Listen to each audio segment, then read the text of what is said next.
രാവിലെ എഴുന്നേറ്റ് curve തുറന്നപ്പം snow.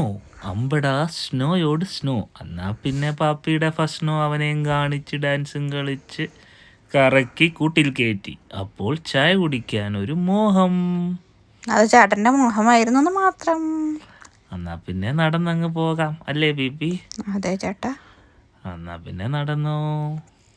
നടന്നിട്ട് എത്തണമില്ല. ചേട്ടനപ്പൊ ബോറടിച്ചിട്ട് ചേട്ടൻ എന്താ ചെയ്യാൻ പോണേ? ബോൾസ് എടുത്തുണ്ടാക്കി എറിയാൻ സ്നോ എടുത്ത് എറിഞ്ഞു കളിച്ചൂടെ നമുക്ക്? ദേ ഇരിക്കുന്നു സ്നോ. ബും. അയ്യോ, സ്നോ ഫുള്ള് സ്നോ ആണല്ലോ. വേണോ കുറച്ച് സ്നോ? ഹായ്, നാട്ടെന്ന് എന്നെ കോപ്പി അടിക്കാനായിട്ട് ഈ അല്ല ചേട്ടൻ നേരത്തെ ഓടി പോയ കാരണം ഞാൻ ചേട്ടൻ പിന്നാലെ ഓടുന്നതാണ്. ആഹാ, ഞാൻ തോണ്ട് അവിടെ ക്ഷീണിച്ച് നിൽക്കുന്നല്ലോ. ഒന്ന് പെട്ടെന്ന് നടക്ക്, നമുക്ക് ചായ കുടിക്കണ്ടേ? ഞാൻ എന്ത് ചെയ്താലും അതുപോലെ തന്നെ ചെയ്യും ഈ കുട്ടി. എന്താ പി നീ ഇങ്ങനെ? പിന്നെ ക്രിക്കറ്റ് കളിച്ചാലോ? ഈ ബോളാണെങ്കിൽ ബൗൺസ് ചെയ്യുന്നില്ലല്ലോ. Oh my god. ചായക്കട എവിടെ?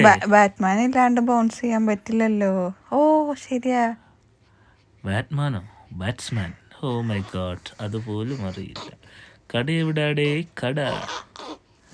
ഇവള് ഭയങ്കര സ്ലോ ആണല്ലോ ഗൈസ്. എന്തോ ആയാലും ചായ എപ്പോൾ കിട്ടും? ദേ ചായക്കട. എന്നാ പി ഓടിക്കേറ്. ചേട്ടാ 2 ചായ പറ. ഓക്കെ, ചായ കിട്ടി. ചേസ്. ഒന്നുകൂടെ ചേസ്. എന്നാ പിന്നെ നമുക്കിനി തിരിച്ചു പോകണ്ടേ? വയ്യടാ, നടക്കാൻ വയ്യ, എന്നെ എടുത്തോണ്ട് പോവുക. തിരിച്ച് വീടിൻ്റെ പടിക്കലെത്തിയപ്പോൾ റോഡിൽ പാപ്പി എന്നെഴുതി പി. ഞാൻ വീട്ടിൽ കയറി. അപ്പോൾ പിന്നെ തണുപ്പോട് തണുപ്പ്.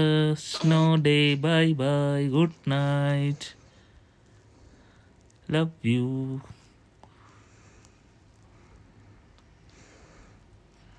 ടിങ്കടിക്കാടിങ്.